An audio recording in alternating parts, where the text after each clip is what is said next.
Hey, how you doing out there today? This is Uncle Steve's Lounge. We are so glad to have you today here in the lounge. It's the Monday Minutia. I am Uncle Steve. We're going to talk all things Falcons, all things Atlanta sports. But today's question is an interesting one. I will tell you the inspiration for it when we get back, but it's about the great what ifs in Atlanta sports history. Obviously, I know we'll focus on the Falcons, but if you want to talk about the Braves, Georgia Bulldogs, just those moments that, gosh darn it, if we had done this, we might have a different history, sports history here in the local area. Let's talk about it when we come back on the other side. Again, I am Uncle Steve. We are in the Monday Minutia in Uncle Steve's Lounge. You're in Uncle Steve's Lounge. You're in Uncle Steve's Lounge. Gonna sit down, have a good time. You're in Uncle Steve's Lounge.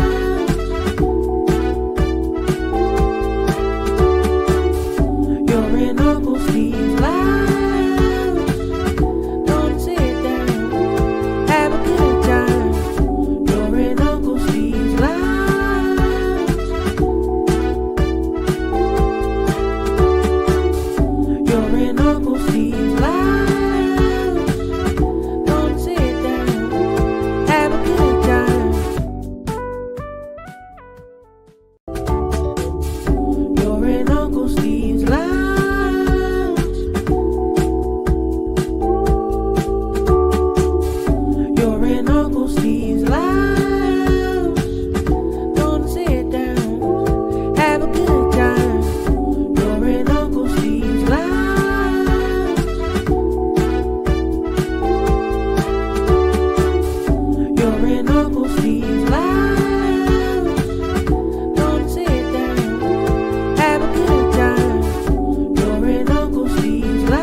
What is going on and how are y'all doing today on the first day of June, which is the halfway point of the year? Goodness gracious, we are halfway through 2026. Cannot wait for some of the things to come up this year as far as sports are concerned. We're already hot and boiling with these Atlanta Braves. The Atlanta Dream look like they're coming to play this year. Of course, we know about what the Atlanta Hawks did at the end of the year, and promise shown with the Atlanta Falcons, hopefully with the new regime coming up. We're going to talk about all of that and a lot more. I appreciate everyone joining us here on Uncle Steve's Lounge. We do it every Monday here in the Monday Minutia. Talk about things, especially during the Falcons offseason. We touch on quite a bit of topics. And one of the topics that I was inspired to talk about today was the what ifs in Atlanta sports history. And as most of you probably know, one of my really good friends, Big Low Country Sports, shout out to my brother. Y'all make sure y'all check him out on Big Low Country Sports on YouTube. You know who he is. You know his videos. You know his outlandish attempts to sing better than me. So we'll leave it right there. Anyway, so today, of course, being a sports fan, unless you just kind of crawled under a rock, you heard that there were a couple of big trades today. The Philadelphia trade, A.J. Brown going to New England. That wasn't really a secret. They said they were going to probably do that after June 1st. And the bigger surprise, because this kind of came out of nowhere, Myles Garrett switching conferences, going over into the Rams for quite a haul for the Cleveland Browns. I don't know how they'll explain that to their fans, but it is quite a haul that they're making with that particular trade. Myles Garrett goes, Jared Verse goes to Cleveland. Want to know what that meeting looked like when they explained to Jared, hey, Jared, you're going from Super Bowl to Cleveland. How you like that? I don't know how he's going to explain that, but nevertheless, hopefully he will bounce back and have a great year in Cleveland. But I wanted to talk about the great what ifs in Atlanta sports history. Now, of course, Atlanta, we've had so many times where people have, uh, teams have come close. Teams have, we've almost got there, but never quite got there. And whether that's in the Falcons, Braves, um, shoot, even the Hawks. I came up with one in my head. But Big Low was talking to me today about what if Les Snead, who was in the Atlanta Falcons organization, would have stayed here and we would have hired him as our GM instead of Thomas Dimitroff. Now, the only reason I get it, because there's a lot of Monday morning quarterback. It's almost the same. What if the Falcons fire Dan Quinn after the Super Bowl and hire Kyle Shanahan because he's already on the team? That's kind of a weird dynamic because, quite honestly, if you're making it to the Super Bowl, and yes, Kyle had a big hand in that, you're not going to fire the head coach going somewhere you haven't been for a long time, in my opinion. The Les Snead thing becomes a problem if you talk about that in the what ifs, is because Les Snead was actually on this staff while Thomas Dimitroff was turning things around. So, in other words, he didn't leave until I want to say 2010. It might have been. It was either 9 or 10, and that was coming off Dimitroff and his leadership and whatever he did. He turned us from a perennial losing organization to, at the time Les Snead left, I think we were up to 3 back-to-back winning seasons, including a number 1 seed in 2010. Yeah, we know what the results in the playoffs were, but for a franchise that hadn't done that in a while, I think it was kind of hard to play Monday morning quarterback on that one, in my opinion. But there are a couple that I'm going to bring up, and then we're going to get to yours. And of course, if there's any other questions that you want to ask, no matter if it's on the topic or not, we're going to touch those. I wanted to reach out to 5, maybe not even my top 5, but top 5 what if moments that came to my head as I was coming up with this list. One of them is not even Atlanta Falcons, it's Atlanta Braves. What if Mark Rollers isn't sent in early from the late, great Bobby Cox in the 8th inning against New York in Game 4 and gives up that home run to Jim Leyritz to tie up Game 4? I'm telling y'all, we were going to win that World Series. We know what history has already done. Jim Leyritz hit the home run in the 8th, tied it up. Yankees go on to win in extra innings. I remember watching that game when I was at work and losing my mind about that. We were at home. We were up, like I said, 6-3. And for some reason, Bobby Cox and Wohlers was magic the last 2 years before that. Don't get me wrong. But he sent him in early. And that was kind of before the 2-inning reliever was going on as much. But he sent them in early, which really wasn't part of the regular deal. He gave up that home run. And, of course, we know, unfortunately, the rest is history. It was the start of the Yankees run that they truly, when we really should have been the team of the 90s, they kind of snatched that away from us when they did that. Another one that I always think about when it comes to the Falcons, what if Mike Smith, who I think, and contrary to the big Dan Reeves fans out there, and I hear you, but I think Mike Smith was the best coach in franchise history. What if Mike Smith lets the starters like John Abraham sit? And I think I didn't put that in the thing. Let the starters sit at that last game of the year. We played Tampa Bay. We were 13-2. We had nothing to play for. There was nothing we would have done that would have made us go up or go down. And we let the starters play. We actually lost the game. And more importantly, John Abraham had an aggravated injury, which I think limited him in the next couple of games, which we really needed and could have used more of a fresh 100% John Abraham against San Francisco when they went on to defeat us in that NFC championship game here at the Georgia Dome. Another one that I think about, like, what if Georgia played any other defensive scheme on the 2nd and 26 against Alabama? That would have probably started the Kirby Smart era a little bit early. They had Alabama on the ropes. No way their kicker was going to kick a 50-plus yard field goal. Current Falcon Tua finds current Eagle Devontae Smith, and Georgia goes down to Alabama in a very embarrassing way.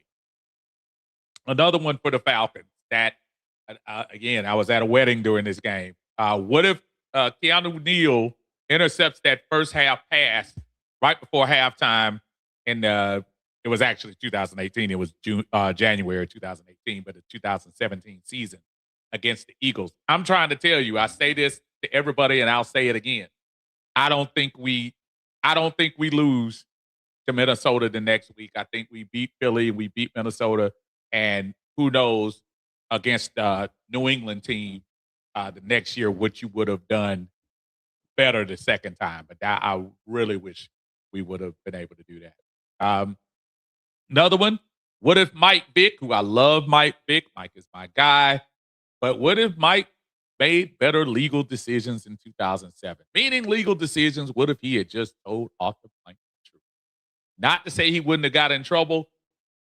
I don't think he goes to jail. I don't think he goes to prison.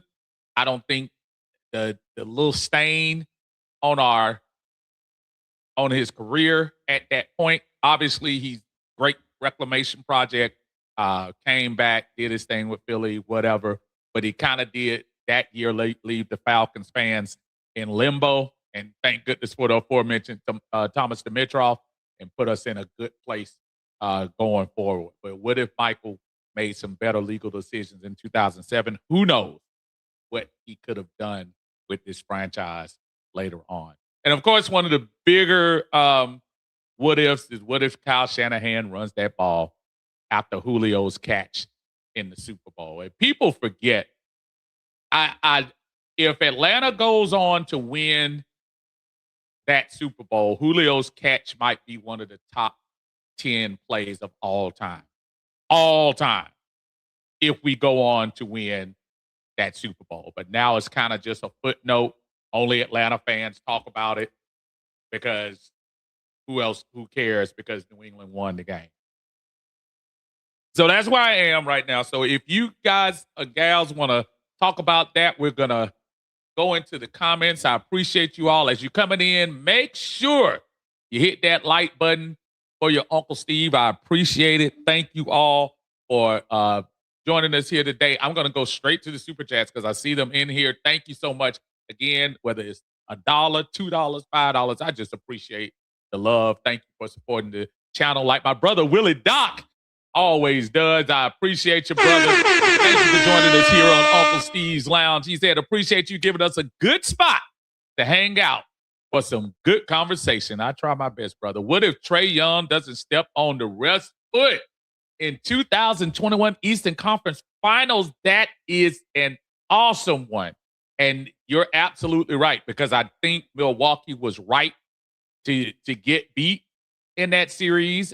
Y'all saw what happened with Phoenix. I really don't think Phoenix would have matched our energy in that. And you're absolutely right. I think that was really, we would have won that game. I just think back about that. Trey. But yeah, that referee will not go down in history here with the Atlanta Falcons. Appreciate you, Willie Dot. Thank you always for joining us, and thank you for the support here on Uncle Steve's Lounge. Give you something. Super chat, just to give up late when I want to say I love you. Oh, I'll show you. Tell me that I feel the same way you do. Super chat for me, baby. I know y'all know about that. Y'all don't know about the show and tell. Y'all don't. I know this guy knows about it. Brother John Harris is in the house. What is going on, my brother? Y'all make sure y'all check John Harris out. He's on various platforms doing his thing, man. Y'all know who he is. He is the most opinionated guy. There's no way. If you got sports, he has an opinion. You say anything about sports, he has one. And he is the guy. I appreciate you, my brother. Thank you so much. He said, what if Neek hadn't been traded? And that's another one. That's another one. Dominique, at that time, when the trade was made, the Atlanta Hawks were literally the number one seed in the East. Literally. Number one seed. And they made that trade, and to this day, one of the biggest head scratchers of all time. We hear about the off-field court rumors of why it happened, but either way, it was a ridiculous move. We traded away, at that time, was a legend, and still to this day, the best player in Atlanta franchise, in Hawks franchise history, in my opinion. And man, that was just tough. That was just tough. Yeah, John, I appreciate you, brother. Again, thank you all for supporting the channel. I appreciate you. Thank you so much. We got something. What we got?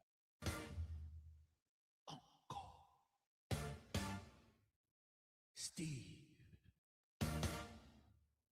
Lounge.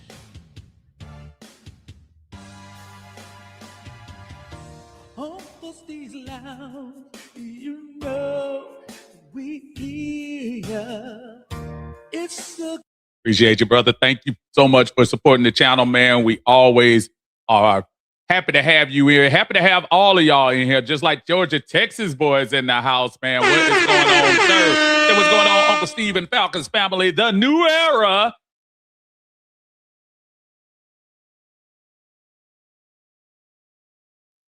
As soon as I say that, my internet says, no, Uncle Steve, don't do it.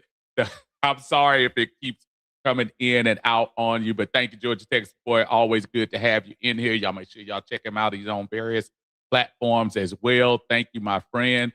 Willie Doc, again, appreciate you, brother. Thank you for the support as always. Ron Smith in the house. What's going on? What's going on? Uncle Steve, what's going on? Let's see what you got today. Absolutely. Miss Pam is in the house. How you doing, Pam? Good to see you in here.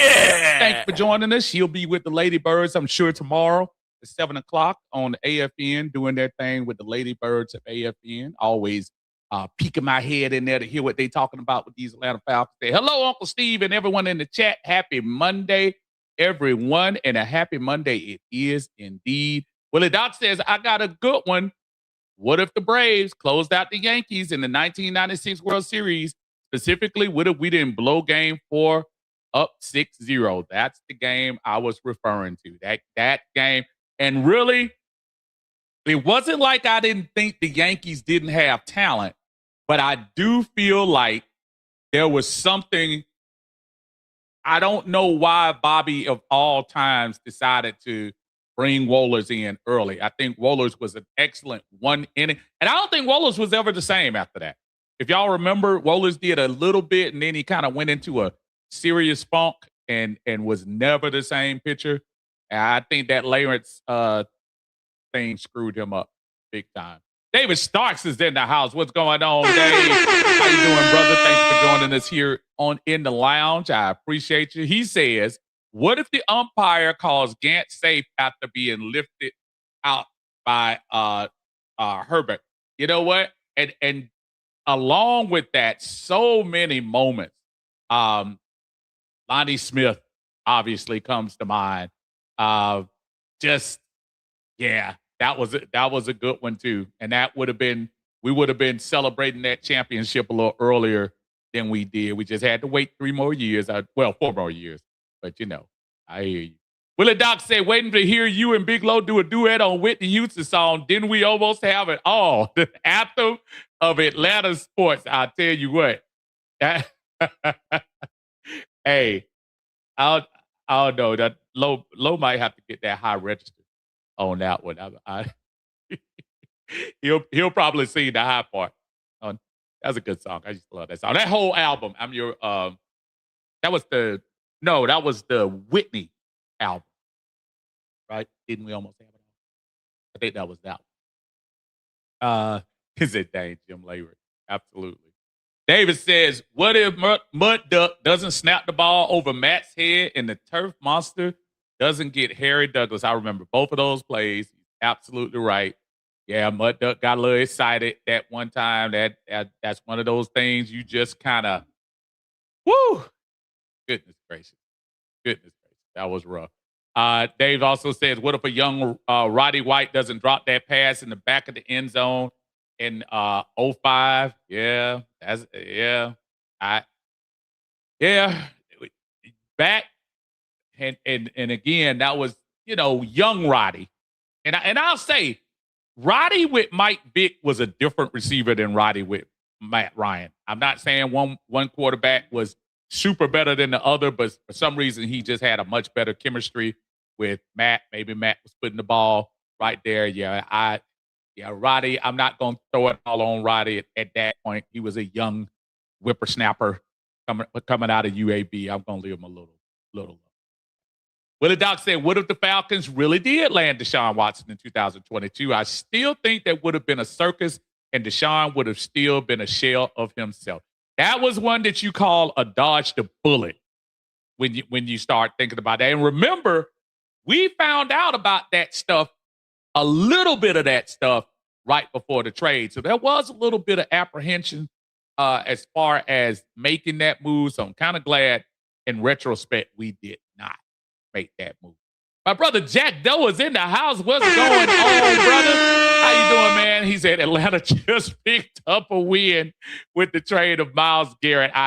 Look, and he's a Pittsburgh fan, so I'm pretty sure it's not hurting his feelings that one of his division nemesis basically gave up. I mean, if you're Cleveland, explain that to your fans because you just brought in last year you had to deal with the circus of Shador and Gabriel and now Deshaun Watson and all of that. Then you fire your coach, who a lot of people thought Stefanski may not have deserved it, but hey, bring him on here. We'll see what he does. And then now you trade the best defensive player in the league. It's not a lot that you can argue about that. You can, worst case scenario, he's number 2. So you trade him away. Try to tell the Cleveland fans that want to buy season tickets that. And I'm not saying Jared Verse is not a good player. Jared Verse may end up being really good. I think he is going to be really good. But man, you gave up the best. So the Rams a lot of credit. They going to win it. But as far as that's concerned, I think the Rams win, and the Browns might win that maybe by 2028. We'll see. Dave says, speaking of the Super Bowl, only way I can refer to that day. What if Alford picks off that pass that Edelman miraculously caught? I know to this day when he caught that pass, there was such a horrible feeling in my head that I said, "Oh no, they are going to lose this game." Even though I think we were still up 2 touchdowns when Edelman made that catch. That wasn't like the game tying drive, I don't think. I think that was the touchdown before. Correct me if I'm wrong, but I think it was. But yeah. Ron Smith said, "What if Koo made 2 more kicks this past season?" Yeah, man. That would have been good for him as well because he hasn't done much since. They went to the Saints, and I think he's now with the Jets. So basically, we kind of traded kickers because Nick Folk came from the Jets to here. At least Nick Folk came because he was a free agent. He actually kicked. I think he only missed like 3 field goals last year for the Jets. So hopefully we can get that stability there. But yeah, Koo kind of hurt us last year. No doubt. Willie Doc says, what if the if Major League Baseball doesn't strike doesn't happen in 2000, I'm sorry, in 1994, will we have caught Montreal Expos, who was ahead of us in the division? I don't think we would have. Montreal was on a heater in 94, so I'm kind of glad. Uh, I don't think we would have, but I think the way it was set up, if I'm not mistaken, and I could be wrong, Willie, was I think because we were in set, because they would have had another team in there. We would have ended up making it anyway because they would have won the first two. Because they were going to split it up in half or something. It was something wonky that they were going to do, but I think, uh, yeah, that would have been interesting to see. But I think they were out about 10+ games, so kind of a good thing that we didn't do that. Pam says, what if Lonnie Smith, goodness gracious, didn't misjudge that fly ball at Minnesota in that World Series? We would have won the game. We would have absolutely won the game. Like, no doubt in my mind, would have won the game. I have no doubt on it. That's how strong I feel about it. Most definitely. My brother John Harris is in the house again with another super chat. Thank you, my friend. Again, I appreciate it, man. Appreciate you all joining us again. This is Uncle Steve's Lounge here in the Monday Minutia. We're talking about the what ifs in Atlanta sports history. He said, what if you and I had not had that first conversation that night at work? Thank goodness we did. And the show we did back then was great therapy. He is 100% correct about that. I'll tell y'all history. John and I kind of met at work, and he knew my family and everything. We all kind of shared the same employer at the time, and he and I just sat back and had a lengthy conversation as he was trying to throw, as he usually does, throw Matt Ryan under the bus. And it was a heated, spirited, but respectful conversation. And I think we just kept carrying it on. And he's one of my very good friends now. So I am extremely appreciative of that moment. He's absolutely right, my friend. I appreciate you and thank you, man. And yeah, back in the day, we used to be on Facebook quite a bit before we turned on YouTube. I said people don't remember us. It might have been only about 3 or 4 people watching, but we used to do quite a bit of stuff, man. So I absolutely thank goodness we did have that conversation where we did, man. Thank you, brother, and I appreciate you, man. Thank you for the super chat, man. Thanks a whole bunch. Let's see what we got up here. How about this? I hadn't heard this. Super chat with Uncle. Super chat with Uncle. Super chat with Uncle. Super chat with Uncle. Appreciate y'all, man. Thank you so much again.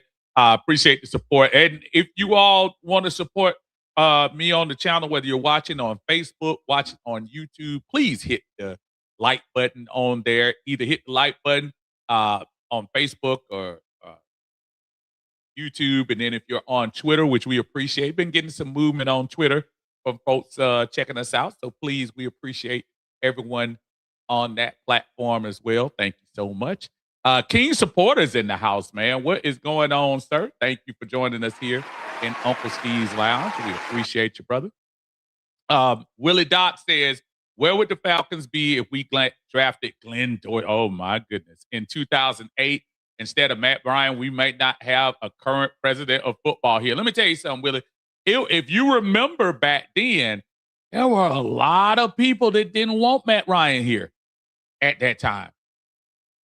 I wasn't one of them. I wanted the first quarterback available. And at that time, Matt Ryan was trending a little bit ahead of Flacco at the time. And quite honestly, both of them ended up. Yeah, Flacco won the Super Bowl with a very, very, very, very, very talented defense. But I think you have a lot of people in history that will say Matt Ryan and Joe Flacco pretty much, kind of ended up in a similar fashion. Obviously, Flacco never won the MVP, uh, so Matt got that over him. But yeah, I and Glenn Dorsey didn't last long either. For everybody that thought he was going to be kind of a Myles Garrett, he did not stay in the league that long at all. Joseph Evans is in the house. What's going on, brother? How you doing, man? Hope everything's going well for you today, my friend. Thank you for joining us here in the Monday Minutia. Willie Doc says, what if the Hawks didn't trade the third overall pick and actually kept Luka Doncic? I think Dallas won that trade slightly. There are a lot of people that still to this day think that was the right move. And if you're just thinking right now to say that was the right move, I have to kind of question you a little bit because obviously Luka has really been what is all NBA like 5-6 years in a row, whatever it is. And not that all NBA has to be everything, but goodness gracious, he's a true generational player, especially from overseas. And would he have fit in what Atlanta was trying to do at the time? I have no idea, but it would have been nice to see. I'm not unhappy with Trey. Trey gave us some good years. Trey wasn't able to kind of get us over the hump. You could argue that Luka at least took his team to the finals, and before he was unceremoniously traded. There are some that say he kind of was one of the top 3 or 4 players in the league. I think he ended up. Would he end up in third in the MVP vote? I'm not sure. Third or fourth. So I don't know. Willie says the Edelman catch was on the game tie-in drive. Okay, my bad. My apology. My apology. And he said, and the Patriots still needed to do a 2-point conversion. That was the crazy thing too. They were getting 2-point conversion. Well, that was. Not only did they have to score the touchdowns, they had to get the 2-point conversion. Man, they did. That's just crazy. So for those of you who are just joining us, we appreciate you. What the topic is today is the great what ifs in Atlanta sports history. Some of the folks have been bringing up some really good ones here in the stream. I brought up the Michael Vick troubles of 2007. What if he told Arthur the truth? What if was I just saying Mark Wohlers wasn't brought in early and gave up that 3-run home run to Larix? That's crazy. Willie Dot says, remember when the Hawks were going to move out to Alpharetta? That would have been something. Yeah, I'm glad they ended up changing their mind on that one. And I tell you, had they gone to Alpharetta, I'm not sure if I would have felt the same about them if they moved out of the city. I'm not sure. Got a little smudge on my glasses. Taking off his glasses because there was a big smudge mark right there in the middle of my things. Jack Doe said, what if Vic didn't go to jail? Absolutely. That changed. There are a lot of people that could say, might Vic going to jail actually change the Falcons' fortunes for the next couple of years? And I'll say possibly for the good. The 2007 season and the whole ordeal with Mike Vick and the dogs and the prison and everything, it seemed like that lasted about 5 or 6 years. But y'all, it only lasted one season. And not only did it last one season, the aforementioned Thomas Dimitrov came in here in 2008, changed everything up. And thank goodness Bobby Petrino didn't hang around. changed everything up, brought in the best coach in the franchise history, and you went on a 5-year run. Was it 5-year run? Yeah, 5-year run of winning seasons. It's 5, right? Oh 08, oh 09, 10, 11, 12. Yeah. 5-year run of back to back to back to back to back winning seasons when you didn't win back to backs at all before that. Willie Doc says, what if we didn't get boat raced by the Packers in 2010? We would have still drafted Julio Jones. After that loss, Blank wanted us to be more explosive. I tried to think, was that Blank or Mike Smith with the it might have been both of them. But I know that was right around the time of the fast and physical. That didn't start with Dan Quinn. That was actually right around that time that we did go out and get Julio and Julio. And I still say to this day, boy, we used Julio okay, but man, we could have used him much better. Could have got a lot more touchdowns with that guy. My brother, Big Low Country Sports, is in the house. What is going on, brother? Thank you for joining us again. For those of you who don't know, y'all join Big Low Country on his YouTube channel. He is putting it down every once a week, doing his thing. He tried to catch brother last week, man. I've been so busy, but we gotta get it together and do something. We've already been requested to do another song somewhere, so I guess we'll figure it out before this season starts. Bigelow says, what if the Hawks got the first pick of the year before we got Ricochet and got Wemby instead? Wow. That's a good one. That's a really good one.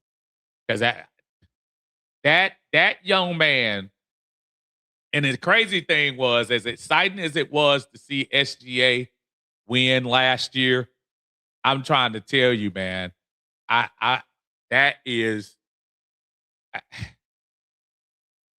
it's gonna be a great rivalry in the West for the next few years.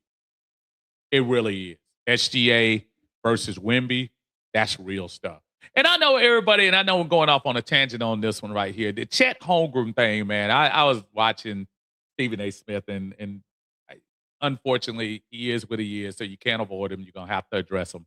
But I remember earlier today he was talking about Chet Holmgren should be traded.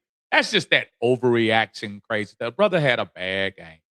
He had a bad game, and he was going against probably one of the best players right now in the league. So, Stephen A. Sometimes he is beyond a clown with some of those little takes he has. Willie Doc says, "What if?" There you go. He said, "What if Eugene Robinson kept his hands to himself?"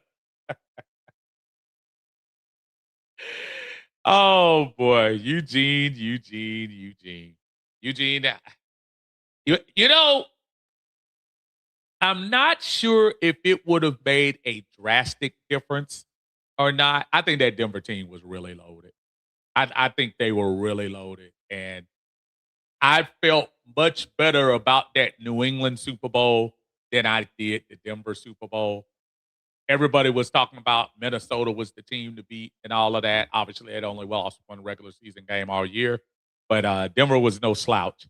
And the pomp and circumstance of John Elway's last year and all that stuff, I think that just added to everything. So yeah, I whether he did or not, maybe it would have been closer. But hey, doing stuff with CJ in the house. What is going on? What is going on, brother? How you doing? Say, Unc, I was with you when you said Pierce would be back. I kind of, yeah, and I know a lot of folks want to stand on the side of that, and God bless you. I just always say, let it all play out. You gotta let the situation play out. You can't just take the very first thing you hear from social media and I'm gonna tell you a perfect example of that. Um, and I don't know if any of you pay attention to women's softball or not. Young lady, Texas Tech was playing Tennessee. Young lady who had transferred from Tennessee to Texas Tech was in a game that Tennessee beat them. Tennessee beat Texas Tech. So the former Tennessee person is walking in the handshake aisle, and she goes up, and the coach literally tells her good game. Well, about 30 seconds later, you see the girl turn around and she's acting all dramatic and all this and all that. And she goes in the press conference and she says, "No, the coach told me, bet you wish you would have stayed here." She said that. She told a national audience that. They went back, show you how good ESPN is and all the cameras and stuff. They micro slowed it down. That lady said, unless she speaks in tongues, that lady said, "Good game," and went on about her business. So that was just weird to me that she made that up. But anyway, going back to Pierce, as far as Pierce concerned, man, you just got to let stuff play out. It's not even about trying to make him any less guilty. It was a bad decision at the time, but you got to let stuff play out. The young lady has said, as long as he keep his distance, we good. The young lady has said that. So do you think if it was as serious, and I'm not saying, let me make sure I'm quantifying. If she thought what he was doing was such a in the big scheme of things, was just an act of unmistakable violence and whatever, I think the young man would probably be in jail right now.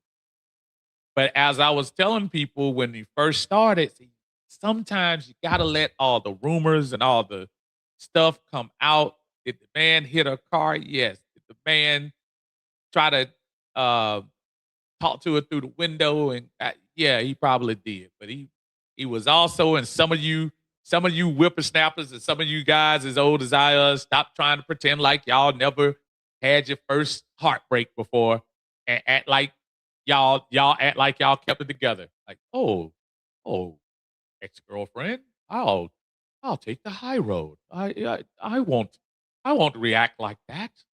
I have a decorum about it. Yeah, right. That man wild out.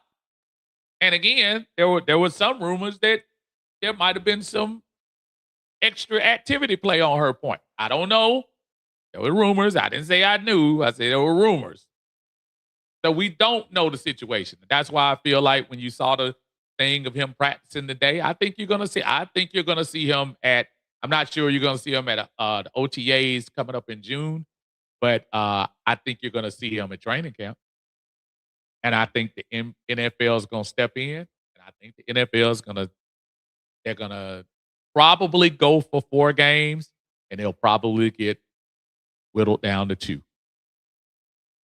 And if all the decisions were made, the young lady who God bless Rakia, because she out for the season with an injury, so Lord knows she having a bad year already, but I wish her a speedy recovery with her health. But you just got to let that stuff play out.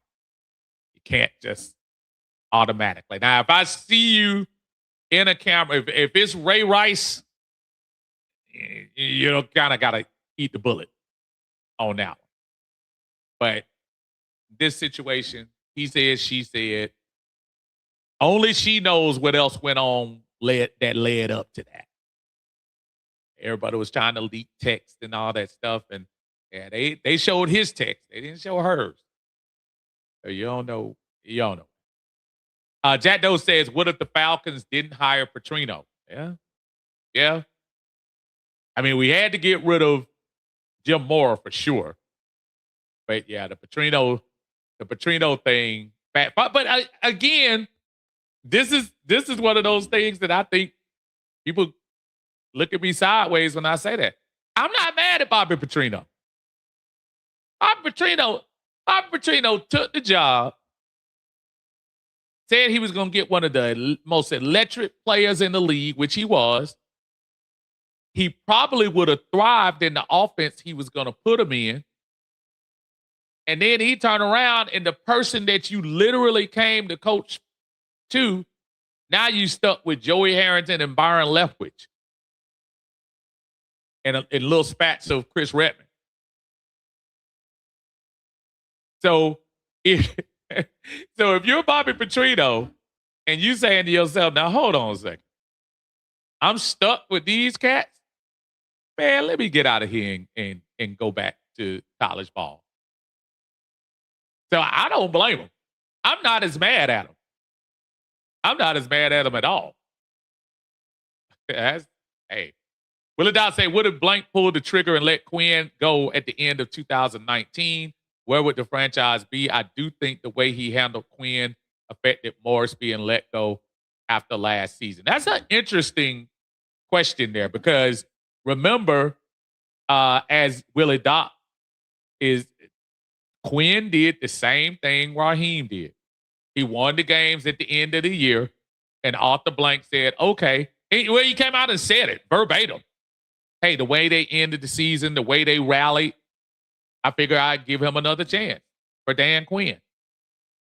And I think Dan Quinn, unfortunately, ran into, I think the economics kind of messed up. I think we signed some really silly contracts right after the Super Bowl, starting with Devontae Freeman.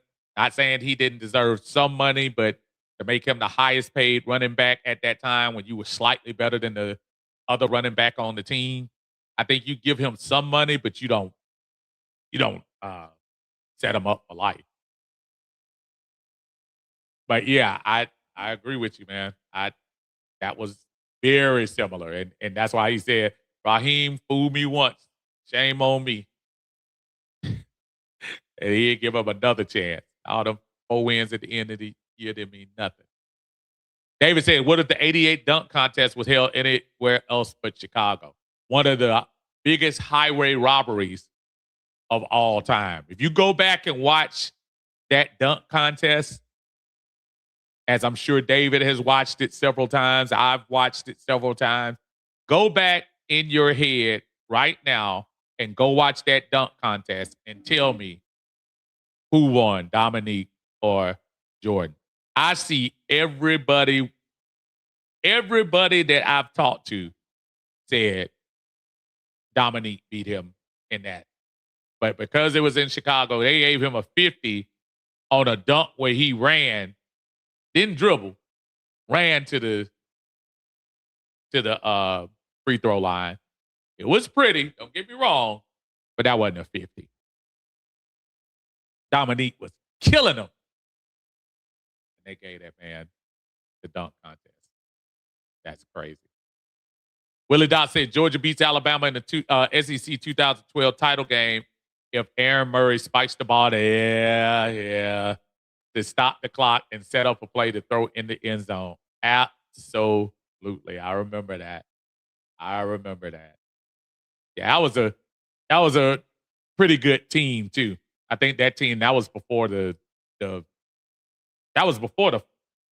4 team. Was that before the 4? No. They were still doing the 14 playoff then, I think so. Yeah. But they would have won that game. That was a really good Georgia team too, that 2012 team. They were really good. And that's one of the things too, man, when you start thinking about, moments like that, the difference between a championship you start thinking about the game before. Sometimes it's easy to go to the game situations, but sometimes you go to the game before thoughts. That's why I say even with that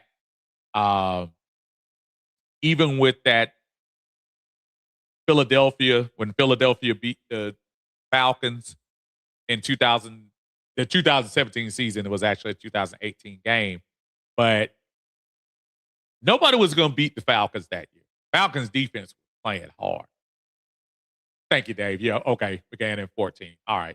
I appreciate that. So they would have probably gone. Yeah, whoever won that game was going to go to the championship, national championship. Absolutely. Um, but yeah, Falcons especially are one of those teams that just from the you know Neil almost interception to Kyle not just running the ball. I don't know.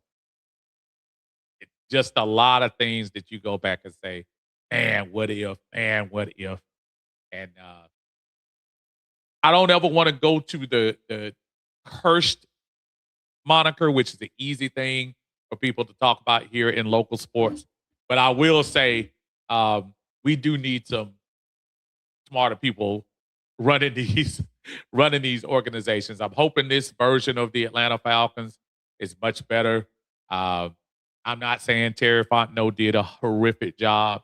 I'm just saying he made some decisions. Kyle Pitts drafting, not Kyle Pitts the guy, drafting Kyle Pitts that high, paying Kirk Cousins and bringing in Mike Penix the same year. Sounded good in theory, but actually probably set the Falcons back a little bit. It would have been easier to probably move on from Kirk, give him another year and then see how it plays out more than anything else. But yeah, we are I say a tortured fan base here at Atlanta. So that's one of the things that I just said to myself. I said, you know what? Let me go on here and talk about some of the what is. Y'all brought up plenty.